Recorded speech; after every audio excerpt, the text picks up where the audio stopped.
I tear the skin from the bone just to feel you. Baby, Punters, how is it going? Welcome back to the Rambles. This is episode 46.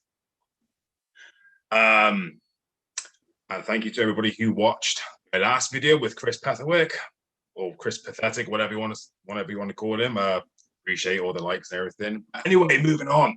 My guest today, I sit down with one of the hardest hitting professional wrestlers on the independent scene right now, in my opinion. He's one half of the seven who I have had on here before. He's a former Southwest Wrestling Tag Team Champion and former Royal Imperial Wrestling World Heavyweight Champion. And thus, I give you the last of a dying breed, Bishop.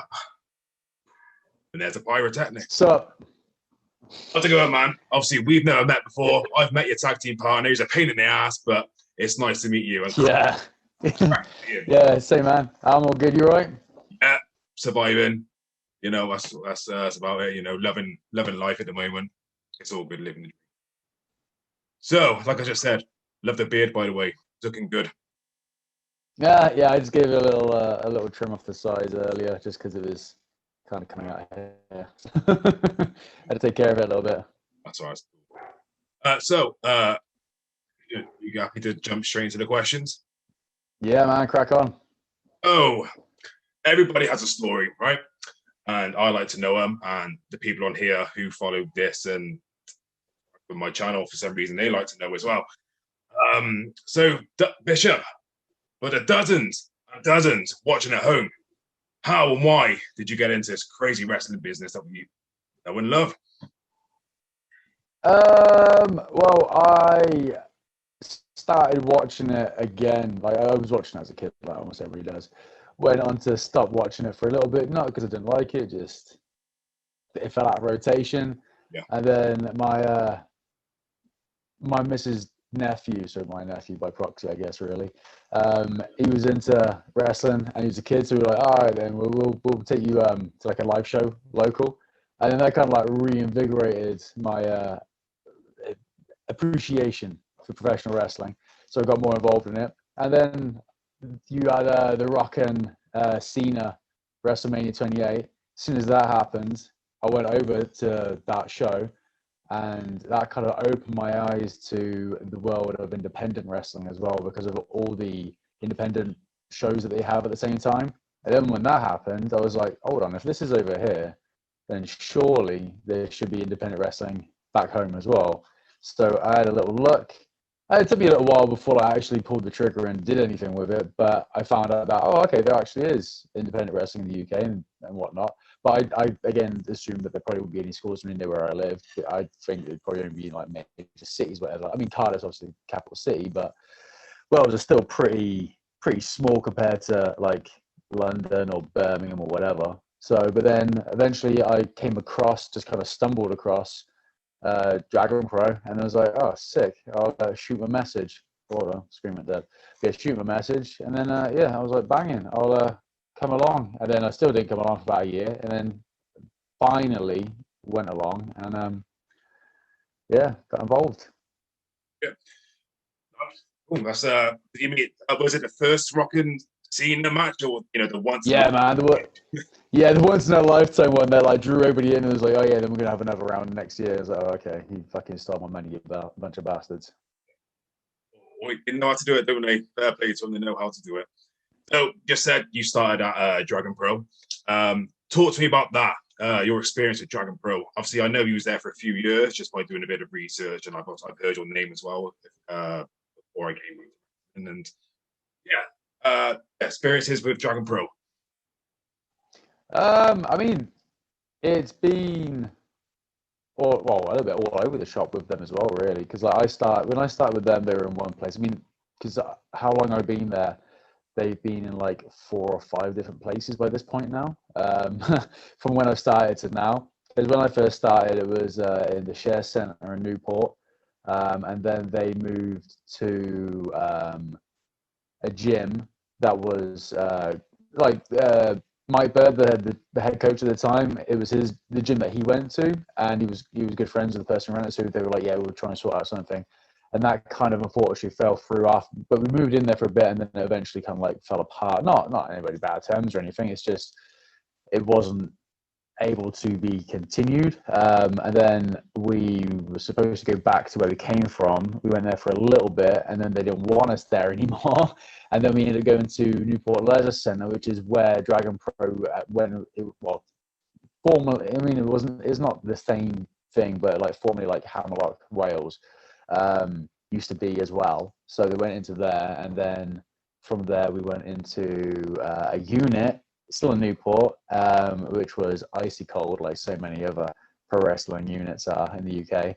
And then we finally moved into the Tays Community Centre in Cardiff a couple of years ago, and that's been probably the longest period of time that it's been settled for now. But we don't necessarily know what's going to be around the corner at the moment. But because everybody's priorities, I mean, like 2 of our trainers are full NXT UK guys, and the assistant coach is also on NXT UK as well, sort of sporadically. So I don't know, but I don't really speak to them very often anyway. I can't remember the last time I spoke to them since training was on. Not that sort of relationship with them. Not because I dislike them. It's just it's a professional relationship. Yeah, and like some people will have more of a personal relationship. I just professional relationship. But yeah, I mean, like you got 3 of our main guys, well, 3 coaches on NXT UK. So I mean, are they going to have time all the time for it? Especially what if they end up doing like when shows start opening up again, they're touring or going to America, or whatever. So yeah, but yeah, no, it was definitely good. I mean, we've had quite a number of sort of switches around as well. Obviously, the locations, like Mike Bird being the main trainer when I started, with Hitch and Mark being like sort of guest trainers, as it were, as and when they were in the area when they weren't busy. And then it changed that they're the 2 main trainers. And then you had Dan Jones, who was quite often like an assistant coach to Birdie as well. And he's been there all the way through as well. But you had like Ian Williams as well. He was there when I first started, and then he shot off at one point. He kind of fell out of love with pro wrestling just because it is hard work. So you gotta there's no point in just continuously doing it for the sake of doing it. So he knew when to cut it off to stem the spread of the disease, as it were. So, but yeah, no. But otherwise, like DragonPro's like it's always been a like decent environment. Yeah, I even think when it's been bitterly cold. Yeah, I mean, when you think of DragonPro, you instantly think of WWE's NXT UK. Like you said, you got Wild Boar on there, you got Andy Jones who goes on there, Mark Andrews, Flash Morgan Webster. You got all them guys on there. So you know, when you go to DragonPro, it is a good be there, good reputation and all that. So obviously, you wrestled in DragonPro. So what's your favorite memory about being in DragonPro? Um, Because obviously, I know you kick asses. I know you do. So maybe the question could be, whose ass did you enjoy kicking the most? Maybe. I mean, like when I was in DragonPro, it was just there was nothing really stuck for me there. That was the thing. I kind of like find myself more now that I'm not like there super regularly, which is quite funny, really. But I don't know. Like I'd say that probably actually my last match I had there, which was what was that, February 2000 and might have even been 18. Yeah, it's been quite some time. 3 years now. Obviously, last year's been a write-off, but it was against Birdie. So yeah, kind of like my semi-swan song for DragonPro was against my trainer at least. So at least I got to go out with a decent match though. Yeah, definitely. And obviously you travel all the way around the UK. Well, when you could, Yeah. Did the introduction. You was at Royal Imperial Wrestling. I think you was at Slam Masters Wrestling in Wales. Southwest Wrestling, which is in the Gloucestershire area. I know you've been around, obviously speaking to Fletcher a fair bit as well. I know a bit of history between the 7. But wrestling outside of DragonPro and doing your own thing, what's the best thing about that? I mean, it can be the connections you can make with people. I mean, you don't make many good or proper lasting connections or friendships with people in wrestling just because of some just passing acquaintances, and you shouldn't really be too dependent on wrestling for friendships as well, in my opinion, because if you do, then you're gonna be sorely disappointed.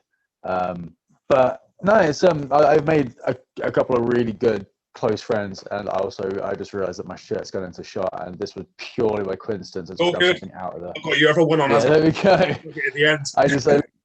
I just grabbed something out of the drawer and I was like, oh, there we go. I was like, you know, when you lose that extra hour of sleep when the clocks change, like I did today, it's like I just woke up. You feel hungover. I've been hungover since I was 17. So, but yeah, I felt reminiscent of that. So I just grabbed whatever.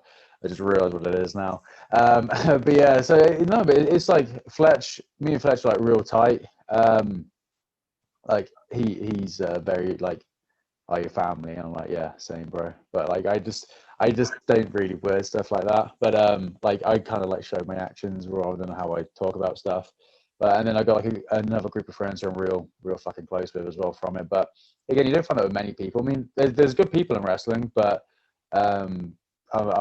it's not that I dislike people. I just, until I really get to know you and I really consider like a friend, it's like I'll be more than friendly, cordial with you. But again, it's just out of like that sort of neutral respect. That there's always like a neutral level of respect, and also I think what wrestling has taught me as well is not to overly trust or have too much faith in people. Again, it's not like I said for distrusting them. It's just don't put anybody on a pedestal before they've really earned that position and really shown that they deserve that. And still, even at that point in time, you probably should be cautious. It's me being a bit pessimistic, but it's taught me a few life skills in not to overly trust people. Yeah, yeah, I agree. I've been in the wrestling business for a while, and like you said, you know, you can't. Right, okay. So I think it's very rare if you come across a friend. Yeah. You know, there's only a handful of people I would say that I'm actually like, you know, really close with, and that does come out of wrestling, because you can't trust people. Like you said, people will quickly, you know, back at they're going to get something out of it or make them look good, or they try and put themselves over more than whatever. But or you'll find something out about them that they've kept hidden quite well for a while, and then you're like, oh, okay, that's really what you like. But so I mean, and not to say that's anybody specific, it's just a general thing in case anybody is listening. This isn't aimed at anybody in particular that will ask comment. That's just the sheer matter of the fact. But if the shoe fits, bitch, sort of things. You know, if you got a persecution complex, that ain't on me. Yeah. No, well, it's like you said, if the shoe fits, you know, if they got a problem with it, then you know, it is what it is. Shit happens. Obviously, I know when it's just something I don't really like to speak about on this channel, because I think, not that I don't, you know, I do agree with it and everything, because it's a good thing to, I mean, in the nicest way possible. So I know you're heavily part of the speaking out movement that happened. That's still happening. What does it mean to you as an individual in and out of wrestling? You know, what made you think I need to be a big part of this? Because I know, you know, you've done a couple of things with a couple of other people in wrestling, like a podcast. Is that right? Am I right in saying that? Yeah, well, I mean, I did Lucia Lee's podcast as well, and she's very at the forefront of it all. I mean, it wasn't like I haven't done any podcasts like specifically. I mean, and there was one with shit, I forgot the fella's name. Really nice guy, but like, I'm really bad with names. I remember your face, but I can't remember his name. But lad from up north did podcast with me and Fletch, and we got into quite an in-depth conversation about it towards the end of the interview. But it's not so much that like I feel like I'm a big part of it. It's just everybody should be a part of doing the right thing, and some people unfortunately don't understand what the right thing is, and those are the people that need to be dealt with, be it in like, so some people have just like this sort of cognitive, like unconscious bias where they just don't realize that their behavior is not really particularly welcome in certain circles, or their perspective of things, because they're unwilling to be corrected, or they're not listening to the people that actually matter, with people that experience that sort of shit. And generally speaking, just people should be fucking good to each other, and they shouldn't take advantage of each other, and they shouldn't be horrible. I mean, it happens. I mean, I'm sure I've done stuff to people in the past which I would regret if I was told, or I'd profusely apologize for. But again, that's about growing and learning from your mistakes and your behavior that you do in the past.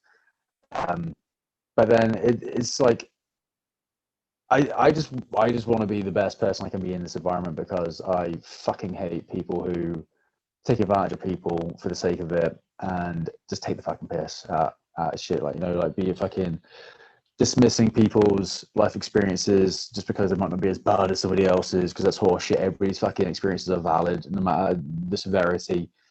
Because if it's something negative, it's still negative, and it's negative to them. You got to understand the reason why it's negative and whatnot. You can't just dismiss what somebody's saying. So everybody has to be able to be supportive of what people are going through and how happened to them.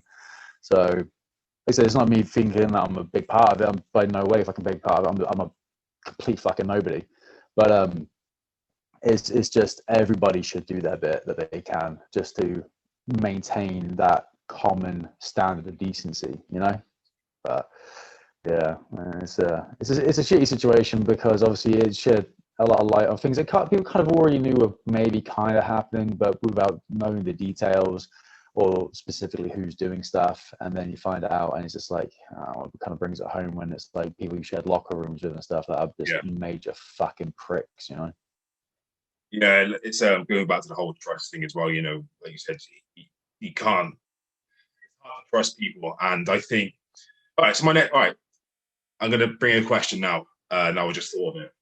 So how do you think the speaking out movement has affected the wrestling world, and how do you think it's going to affect guys like me and you when we can start wrestling again? So with how I think it's going to affect stuff, it's I feel like there's going to be a lot of stuff that has been a lot of lip service from a lot of places. Or there's a lot of quietness. I mean, there's obviously, you can't judge somebody by not talking, or a location not talking about it by them ignoring it, but like your actions can very much reflect your public perspective. People's public perspective of you can very much kind of like indicate where you're going with your stance on something. So if you're very quiet about something, not to say that every single time it probably means that you don't care, but it's a good indication that there's a reason to be dubious about your intentions. I mean, you get some places where they are going to be taking, they said that they're going to be taking a lot of care going forward. I just think like there's certain things which are completely pointless to do. I mean, not completely pointless, but like is it CRB checks or whatever they call it, I can't remember. That might be the DBR. Yeah, I know what you mean. It's one of them. Yeah, whatever they call it. Yeah, not the one where you get your moped license. I always ended up calling it that one. But yeah, like those sort of things are all right to a degree. But anyway, if you haven't convicted of something, conviction rates on sexual assault are really low anyway. So it's not going to show up if you're wrong, and it's not a magic bullet that's going to fix everything.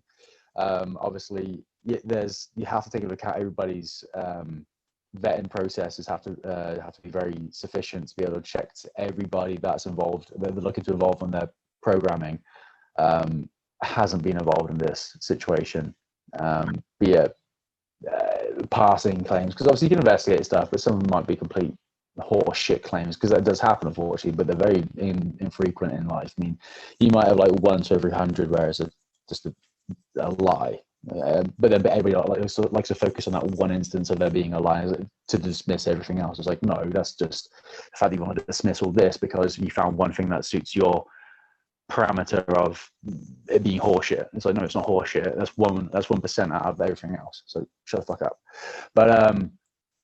But it's like, for people like us, it might be a little bit more difficult, because also it not only shed the light on all the sort of sexual assault and whatnot, and but it's also like financial abuse as well of people, people being taken advantage of, basically free labor, not getting paid their wages or whatever for wrestling on their shows, and also if people are going to be more concerned about, say, like health on shows as well, obviously you need to have realistically like medical staff, and again, that's money issue as well. So to a degree, because obviously you got to pay for their like rent or whatever. I mean, I don't know how it works, but I'm sure there's some cost involved. I know you can call up St. John's Ambulance or whatever, and you can pay them like 100 quid or some shit like that, I think. And they're pretty cheap, but still, I mean, that's another 100 quid you got to find somewhere. So that's like 10 tickets. So yeah, I don't know. But then equally, I think there's going to be a lot of places that are just going to like carry on as normal, which is a shame. But then it all depends whether or not there's a problem there in the first place as well for them to.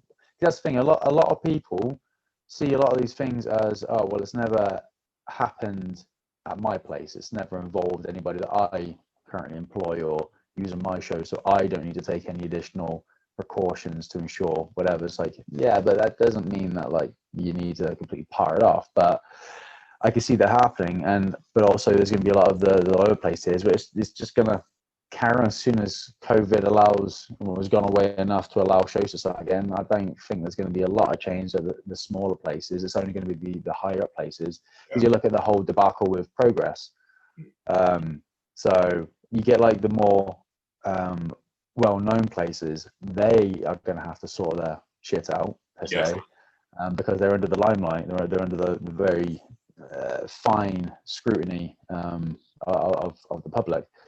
So they're going to have to. But for the most part, those companies usually had more facilities on hand for like medical staff anyway. But there's going to be costs involved in it. But hopefully it's for the best, because it's all a case of like supply and demand. But if you like, obviously if you want a wrestling show on, and you want the fans want it first and foremost. So obviously you can't price yourself out, but then equally they've got to understand that like you're paying for a service that everything has to be covered for. So like if a ticket goes up a couple of quid per head, so for like if it goes from like 10 quid to like 12 quid for a 100 capacity show, that's like 20% like increase and stuff. So that's a massive difference. As the overall be able to afford, there's all those other things, but the individual, it's only an extra couple of quid. So they hopefully it won't be too much of a dismissive issue, but time will tell. It's hard to tell, because like wrestling, it's not regulated. That's the problem, because it's unregulated. It's just left to people's own devices. So who knows, basically. Yeah, it's just going to be whatever, isn't it? When we can all start doing things again. So going back to being a former Southwest Wrestling Tag Team Champion and former ROW Heavyweight Champion. So, you get handed these opportunities, you become number one contenders for these matches and get these bouts. What was going through your head at this time? The match is being announced. Hang on. This is what happens. I have things in my head and I just forget what I'm going to say. So when you was booked against the current ROW champion at the time, and you beat that person, how did it feel? Well, the funny thing with that is that because the current champion was Oliver Satchwell, but he had taken like a break from wrestling at that point. So basically just vacated the belt. So there was no champion. So basically we had this Rumble, and then the last two people stayed on to a match. I was like, oh, okay. So I got like my workout out for me. I got to get, basically, I can't remember which one it was, but it was like one of the Royal Rumbles from in the past, where like you win it at the end of it, pretty much. But so I had to go for a whole Rumble, stay in that, and then because I was like first in, and then all the way through to the very end, and then have an actual match at the end, and then take it home. So yeah, it was knowing that, I was like, oh, okay, this is going to be a fun night. And then the same question about the Southwest Wrestling Tag Team Championship belts. The Southwest Wrestling one, that was a lot more straightforward. So there was a little, because basically it's me and Fletcher the Seven against the Purists, which was Dan Splash and Dave Eaton over at Southwest. We were like kind of like working like a little bit of a program between us. They had just recently got the titles off of I can't remember the name of the team that they got them from, but there was a little bit of an issue because the team that they were the champions for, we never crossed paths because we were just never on the same shows with each other, so we never got a chance to meet them. But yeah, so they got the titles off them, drawing our little sort of unofficial feud per se, and then that kind of then sort of pushed it a little bit more into an actual proper feud, and then we ended up getting the belts off them, and then we subsequently lost them a month later back to them, so they got their rematch clause and got them straight back. But it is what it is. But no, that was a fun little build up. That was. Either way, the 7 are in this SWW history books as tag team champions. So happy days. Exactly. There we go. So now let's talk about the 7. Now I know a little bit about the 7. I've had Fletcher Law on here, and he's spoken a bit about the 7, and he also speaks to me. And I think I know the meaning behind. If there is a meaning, I think I know the meaning behind it, which I love, positive meaning. But what is the 7 to you? I mean, to me, it's just kind of like, I don't know. It's like, are you familiar with like how Satanism works? I mean, like proper Satanism. I don't mean like the whole like, not, you worship the devil. But I mean, no. But I mean, like the Church of Satan. I mean, it's kind of, it has that vibe to me. Like Church of Satan, it doesn't actually worship Satan. They don't believe in Satan itself. It's just more like Satanism is more of a it's more like paganism to a degree. They don't believe in God and devil, shit like that.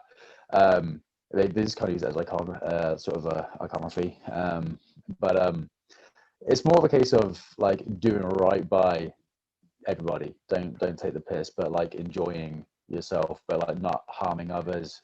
And it's not indulging per se to a damaging degree, but it's a case of living life to the fullest without harming others in the process, if you see what I mean. So that's what it is to us, as long as you're not putting anybody in the grave, you know what I mean. So I mean, like with it being wrestling and stuff, obviously it's a physical form of enjoying yourself, but everybody's going in with a handshake and know what they're getting themselves into. So you go into it, but then still being respectful no matter what happens at the end of it, no matter the path you take to get from A to B, it's still at the end of it, you're still being respectful whilst you're doing it as much as you can be, given whatever circumstances you've been backed into. Yeah. Oh, that's fair enough. I like that. That's good. And I forgot what my question was now. Damn it. See, again, this always happens. So we're going to move on now to the fan questions, and hopefully I'm going to remember my question. So here we go. Every time, like I always say, every time I put up a post about my upcoming guests, I always love it when the fans questions, because they can sometimes think of questions I haven't thought of, or just something like that. So first question is from your tag team partner, Fletcher. Choose anyone for your first singles fight back, who would it be? And same goes for who would you most like to face in a tag match, our first match? Oh man, I don't know. Like I kind of like it because this depends on a lot of factors involved with this. Because if this was my like debut match, I wouldn't want anybody particularly well known, because I'd want that match fucking buried. Because I mean, it's still my first match, unless I've had like all the time in the world to prepare. Still, your first publicly viewable match is always fucking dog. Well, I mean, not always fucking dog shit, but it's room for improvement. It's never your best work. But I mean, if I could say that I'm in the knowledge and ability level I am right now to have it, and then to have my debut match, then I would probably say, let me think. It depends if they're active. Again, he didn't really specify if they're active or whatever. We'll go with active, not fucking inactive ones, because then it's more plausible. I don't know. I'm just thinking like UK guys, because I'm trying to think more sort of reasonable. I'd probably end up going with. I mean, I'd have to flip a coin between the two of them, but either Chris Ridgway or Cara Noir. Now, I've already battled. I should tell you what, I've had Cara Noir already, so I'll go with Chris Ridgway. Yeah, because then I can have. I can use the old time loop excuse of like, yeah, well, I already know I did it. Yeah, so Chris Ridgway, we'll go with that. There you go. There's a gauntlet throwdown for Chris Ridgway. hard as fuck Cridgeway. I always fucking do that. I can't say fucking double barrel name. But hard as fuck Chris Ridgway versus fucking tough as fucking nails Bishop. Nice. What about tag team match? Tag teams. Let's have a think about that. Or I'd probably end up having to be like cheeky and be like Red Dragon. And I know that they're not really a thing anymore and they're both in NXT, but fuck it. Red Dragon, Kyle O'Reilly, and Bobby Fish. Nice. Next question by Steve-O Jones. What's the story behind your ring name? It's a tiny bit convoluted, actually. So there's a number of elements involved with it. Now, I as well, if anybody remembers or seen before, I doubt it because fucking nobody knows who I am, apart from maybe a handful of people. But my full name at one point was Jason with a Y, so Jason Bishop. Yeah. I don't really use the Jason anymore. It's kind of stuck on my Facebook account, and I can't figure out how to fucking change it or whatever. Same with my email as well, but it is what it is.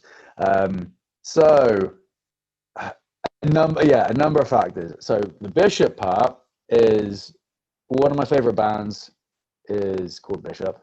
They're a straight edge band, and I'm straight edge. So that was like kind of resonated with me a little bit there. Also, because I'm straight edge, and also I never really spoke to the boys in the band about the reason why the band is Bishop. It's fucking whatever. But bishops obviously are like people who like lead people through the Catholic Church or whatever. They're a part of that. They help guide people and whatever as a shining beacon of godliness or whatever. I don't believe any of that horseshit, but yeah, whatever. Moving on. So yeah, there's those three things. So it's name of a band. They're straight edge and I'm straight edge. So I was like, cool. And also because of what the context of a bishop is as well. Again, because I'm straight edge, kind of going along with the whole straight edge society shtick that CM Punters doing. But I was trying to do. Yeah, but I was trying to do it in a less obvious and on the nose way. It was more just for myself and for people who might be able to figure it out, because it wasn't going to be like a direct, like, boof, there you go, fucking, I am your straight edge Jesus. But it was just trying to be more subtle, and also just for myself. And then the name Jason, again, two reasons is Jason in biblical terms as a name is a healer. So again, being straight edge, guiding light of straight edge, and I will heal you with that biblical name of Jason the healer, and also Jason Statham because he's a fucking archon. So yeah, so Jason Statham, the straight edge bishop who will lead you and heal you to the light. Nice. Yeah. Oh, and now I'm just if the moniker as well, if it's just the name of that's cool, but if it's the moniker as well, Last of Dying Breed, again, it's like it's a recurring thing. It's not really a fucking real thing, but it's Last of Dying Breed. It's aimed at the straight edge thing as well. That there isn't. I mean, straight edge is still a thing, but it's kind of had a little resurgence recently with newer bands. But it went for a bit of a period of time where, like, it wasn't. It became very underground again, and then it kind of became a bit more, not necessarily mainstream. But it's become a bit more prominent in the hardcore scene and metal scene again. And so, like, Last of Dying Breed, so there's not many of us left, sort of thing. Also, the way that I wrestle as well is like, I feel like there's not many people like how I like to wrestle in wrestling much anymore. Everybody's, and again, it's time and place. Like, I'm not saying it's not a wrong way to wrestle, as long as it's safe and whatever, people entertains, then it's the right way to wrestle. It's just not my way to wrestle. But yeah, it's like that I'm the Last of Dying Breed in how I wrestle, and so that's not the main thing. I'm like, I try to reinvent myself a little bit, because I'm gonna maybe have a little play around with my introduction and how I'm referred to as and stuff. So hard as fucking nails, or hard as nails, or tough as nails, or some shit like that, because I got the old coffin nails tattooed in my chest as well. Which again, in traditional tattooing, is like those nails are like hard as nails. So yeah, it's a bit of a moniker I've been thinking about maybe starting to use, because I'll fucking jack you up, Sans. Yeah, that's about it really. Yeah, so that's the weird, long, convoluted story about it. I know some people just end up getting fucking given their names because it's like they just get a nickname and it sticks, and it's like, oh, there you go, that's my fucking name. But no, I actually managed to have quite a bit of input in my own name for once, which isn't like a lot of people. I literally haven't changed my name. The only thing I've done is I got Vince McMahon, and I did it to myself. Yeah. So I've Vince McMahon myself. I dropped my first name. So, yeah. No, I like the backstory. It's unique. It's something I've never come across. You know, you dears, like you said, oh, I had a nickname, or my mum called me when I was in the shower one time, or some bollocks like that. I don't know. But no, that's that's a unique story to the name. I like it very much. Yeah. Evo It's again. not like being called Beano because my head's the shape of a bean. So literally, that's how Beano got his nickname. Like his name is because everybody was like, oh yeah, your head's the shape of a bean. So it was like, yeah, Beano, and it's stuck, and he's been running with that for years. Yeah, all right, Beano, if you're watching this. Well, it's worked for him, so fair play to him. Steve-O again. If you could have a one-on-one training session with any wrestler, past or present, who would it be with?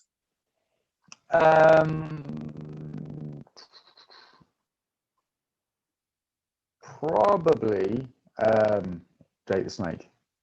Nice. Just because you can learn technique from anybody you see online, but to really be able to sit down and talk to somebody regarding like the psychology side of stuff, like that's what I would be more grateful for, would be to be able to get a good sort of like psychological lesson regarding wrestling rather than like a physical lesson.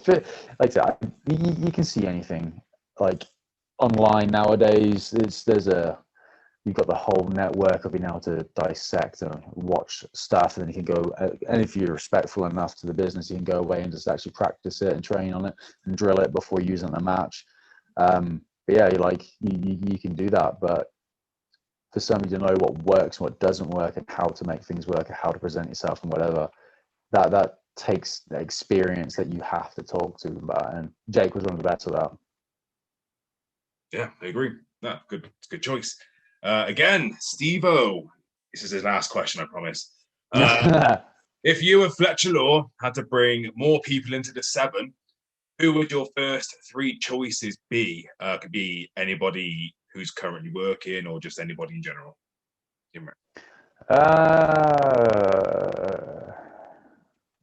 I was just thinking, because if we're going to go with that, we probably want people who are unique rather than just being like 3 the same sort of people, but 3 unique characters per se. That's a tough one. Probably, I mean, to be honest, if I could wrangle it, Cara Noir as well, to be fair, because just just the way that he presents himself feels as though that would it would fit the mold. Who else? So Cara Noir, and then I'm gonna stick to like. Actually, I say I'm gonna stick to British guys. I can't remember people's names or whatever. Like, been so long. You know, when you don't do something for so long, you just forget everything, and then as soon as somebody says something, you're like, oh yeah, I know that. But then you just left your mind until somebody gives you that little kick.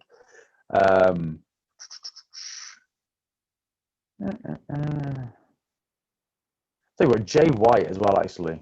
Jay White from over in New Japan. Again, a good character, good sort of personality and persona as well. And tell you what as well. Naito. Yeah, Naito. Go with Naito. Yeah, so we'll go with Kara, we'll go with Jay White, and we'll go with Naito. Yeah, there we go. Those are the 3 people we'd get in the 7. If there was no boundaries on who we can choose. Nice. Cool. Last question by JL Wedlock 31 from you. He's not from YouTube, it's from Instagram. Views on death matches. Time and a place, but also overdone. But like death matches to me, that's the ending of a feud. It's like there's got to be. It's like bad blood. It's like this is it. If there's going to be a death match, it's going to be for a reason. Like if you're just doing one for the sake of doing one, I'm not that interested. But it's got to be the payoff for a long-standing rivalry.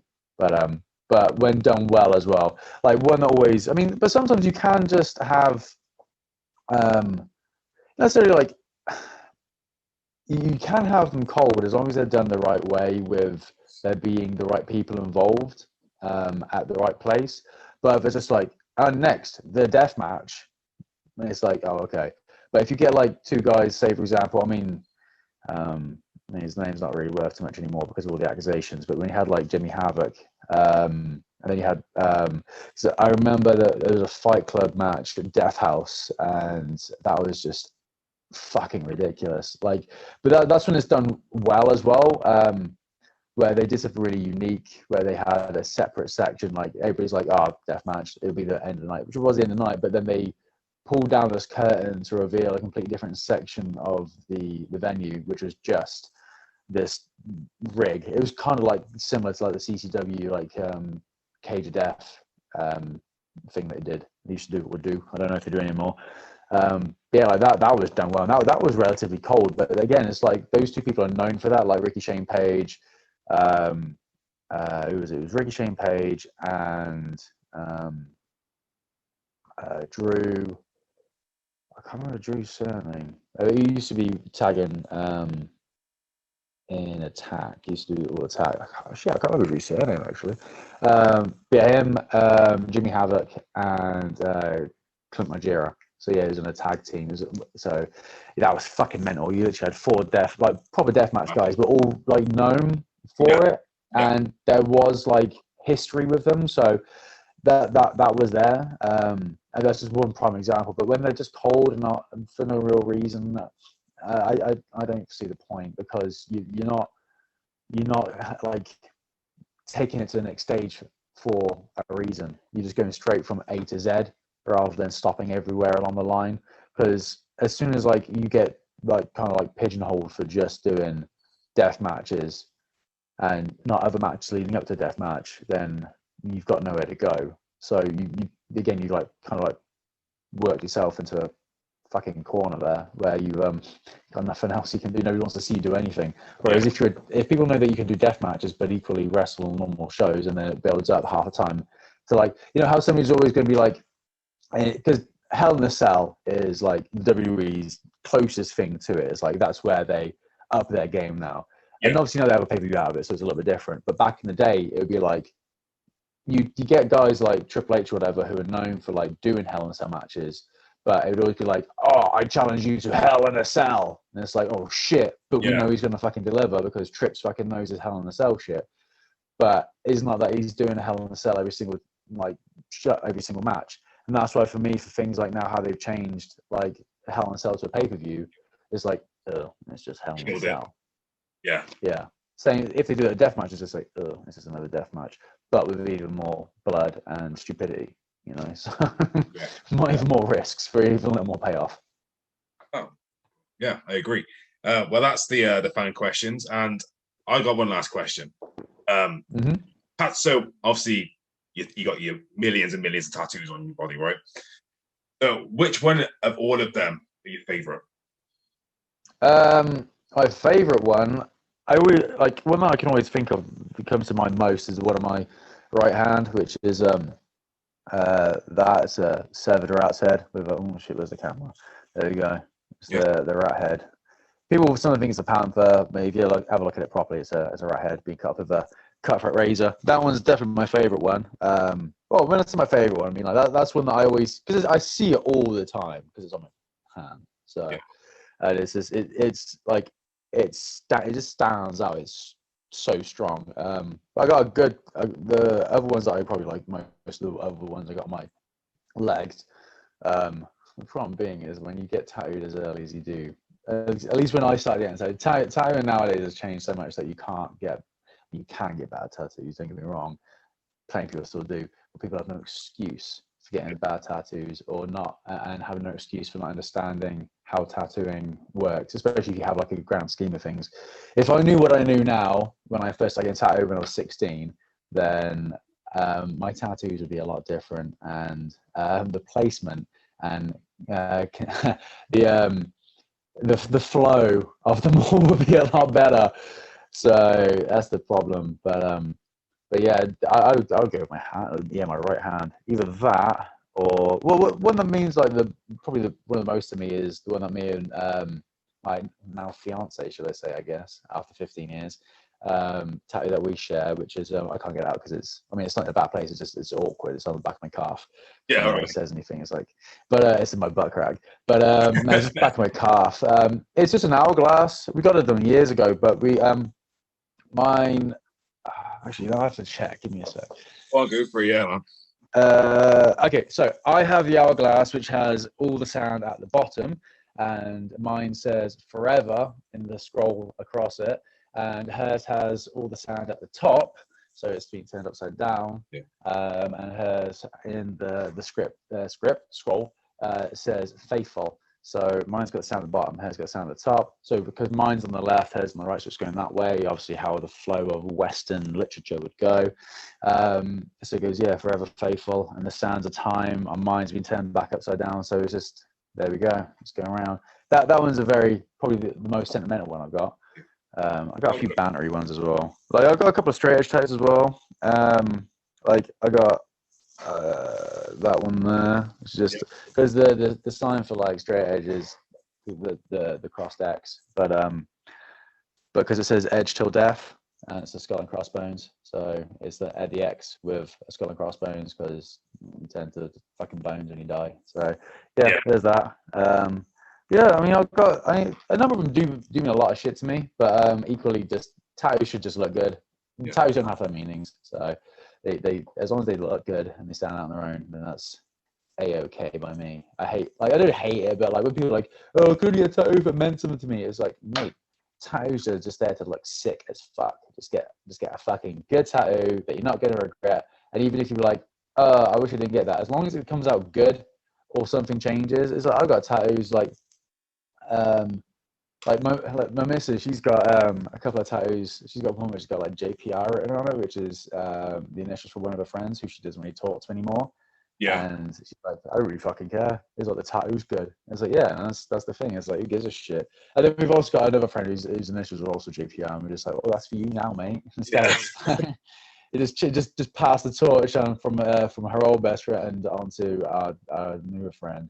So the next years now, but. So the next friend will need to be JPR as well. So yeah, she'll have to fight. She needs to get a number of friends with the initials JPR just to ensure if there's any situation where she falls out with them, it's like she's moving on to the next one, so it's fine. Did you have any tattoos that you regret having or getting? A lot, yeah. I mean, my whole left arm I'm redoing. So I mean, this is a cover up. So that was done like last February. Yeah. But it's because, again, it's down to being really fucking young. It's like when I think I was like 19 or 20, I was really impatient because I was supposed to be going to one person. His shop was, he was moving shop and he was getting fucked around by his contractors. I still remember it now because you know when you have a bad experience with something, you remember everything to do with it. Oh, yeah. And he was getting his new shop built, but his contractors were fucking around, so he was being delayed by quite a lot. And I should have just been like patient and waited, but because and I was 19 and I didn't understand. I mean, I'm 32 now, so this is like 13 years ago. The tattooing industry changes every couple of years. I mean, and also especially with the advent of social media. I mean, like yeah, MySpace back then, but I mean, like it wasn't really used for social networking from a business perspective back then. So I was getting tattooed just higgledy-piggledy, not really understanding, not knowing I wanted tattoos. And then I was booked in with him, and the day it was supposed to come up, he was like, I can't do it. My new shop still hasn't been fitted fully yet, so I thought I'll have to reschedule. I was like, oh, it's okay, don't worry. So I go somewhere else and starts it, and I don't question what he's doing to begin with. And I'm like, oh, okay, he does the lining. So that's all right. Yeah. And then we do like one session on the color and a few other bits and pieces. I'm just like, fuck, what have I done?